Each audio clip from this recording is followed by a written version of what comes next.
कमियों को दूर करके काम शुरू करता है तो उस व्यक्ति को भी 2-2.5 महीने के अंदर अंदर कॉन्फिडेंस आ जाता है और फिर वो उसके साथ कॉन्फिडेंस के साथ लग जाता है। अब देखो, पाठ्यक्रम पढ़ लिया, उसका ये इस तरह से 5-6 बार रिवीजन कर लिया, और अब आप बात आती अभ्यास की। अभ्यास के लिए प्रीवियस ईयर्स क्वेश्चन सबसे बढ़िया ऑप्शन होता है, इससे बढ़िया कुछ भी नहीं है। ये लेके आइए आप। फिर जैसे मान लो कि मैं रूस की क्रांति की बात कर रहा हूँ, उसी का उदाहरण आगे देता हूँ। अब आपने जब पहली बार रूस की क्रांति पढ़ी, पहली बार जैसे आपने मेरे नोट से पढ़ ली या फिर आपने किताब से पढ़ ली, पढ़ने के बाद आप क्या करो, रूस की क्रांति से रिलेटेड जो भी प्रश्न है, आजकल मार्केट में सारी किताबें ऐसी आ गई है जिसमें टॉपिक वार प्रश्न दिए हुए, मैंने भी वो जारी कर रखी है, सबने कर रखी है।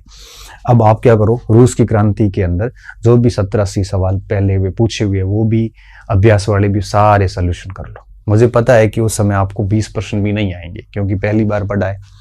सवाल सोल्व कर लिए, सोल्व करने के बाद में आपने जो टॉपिक लिखा है, पहले तो टॉपिक पूरा लिख लीजिए, लिख नहीं रहे तो कोई बात नहीं, पढ़ लीजिए, पहले पूरा पढ़ लिया, फिर सवाल देख लो। सवाल देखने के बाद इंस्टेंट उसी समय वापस टॉपिक पढ़ लो एक बार। इससे क्या होगा, इससे आपको उन क्षेत्रों का आइडिया होगा जहां जहां से सवाल बनता है। दूसरा, आपको प्रश्नों की प्रकृति समझ में आएगी कि किस जगह से कैसा प्रश्न बनता है।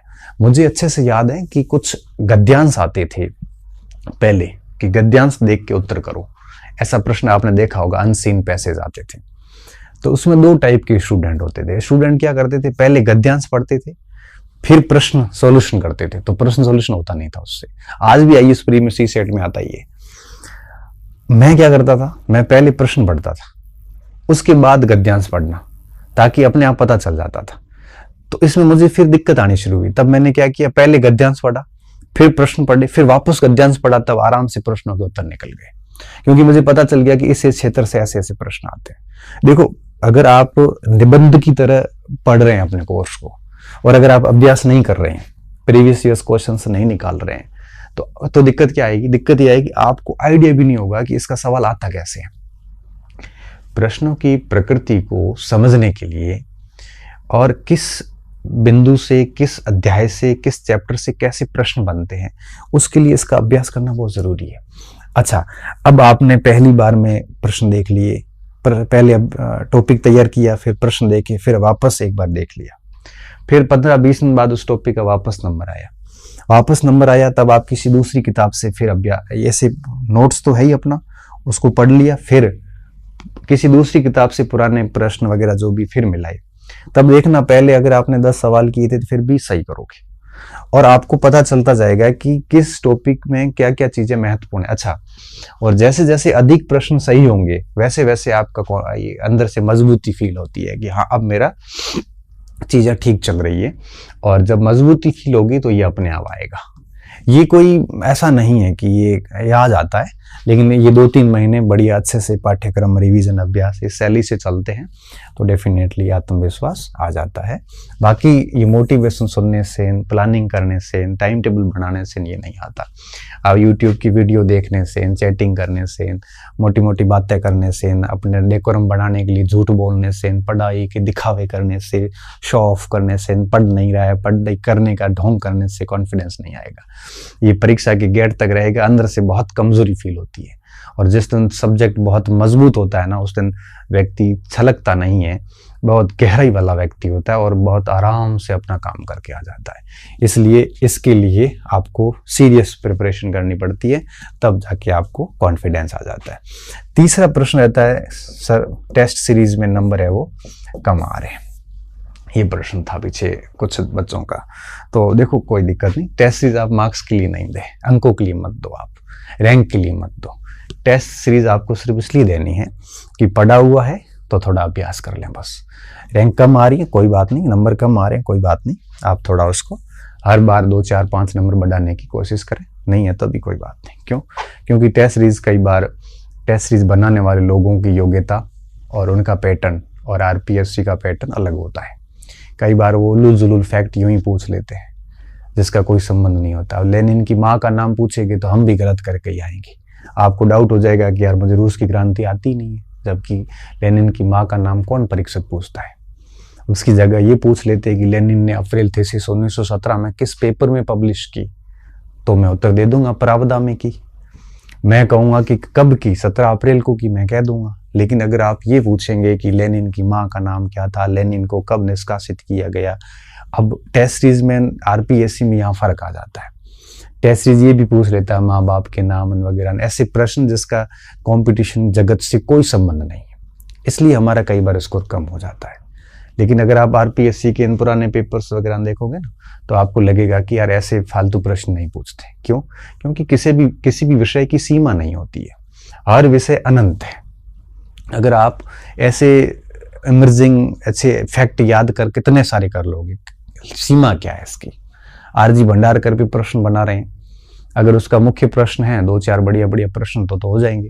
अब भंडारकर के बारे में अगर अंदर से आके उसके जीवन से पूछोगे तो नहीं हो पाएगा।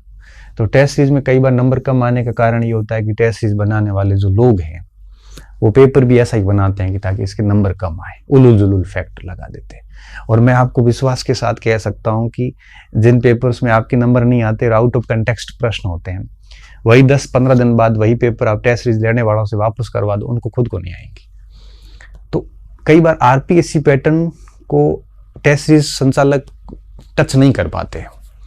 आरपीएससी का एक पैटर्न रहता है जिसमें 40-50% सवाल सरल होते हैं, 10-20% ठीक होते हैं, 10-1% बहुत टफ होते हैं, 50-60% कंसेप्ट, 40-50% कंसेप्चुअल होते हैं, कुछ फैक्चुअल होते हैं, एक ठीक सा मिश्रण होता है।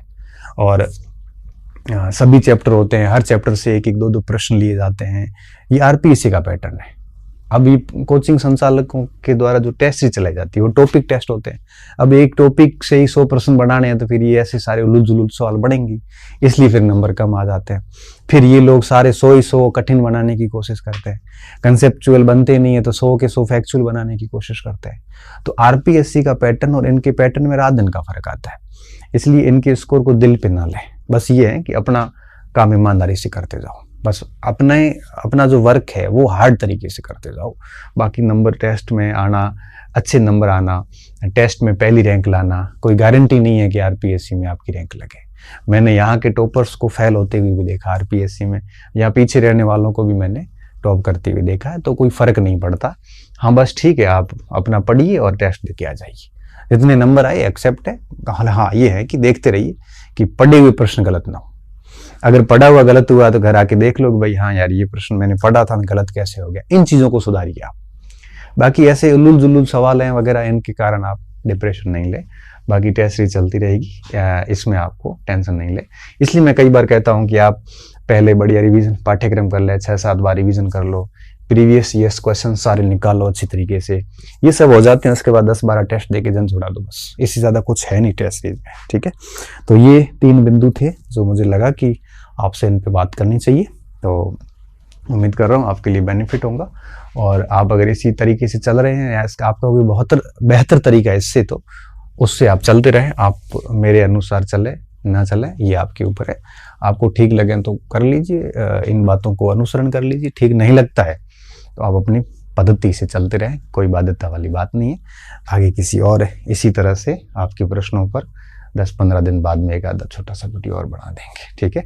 बहुत बहुत धन्यवाद विद्यार्थियों, अच्छे रहिए, मस्त रहिए और खूब सारा ईमानदारी से पढ़ते रहिए, ईमानदारी से पढ़ते रहिए।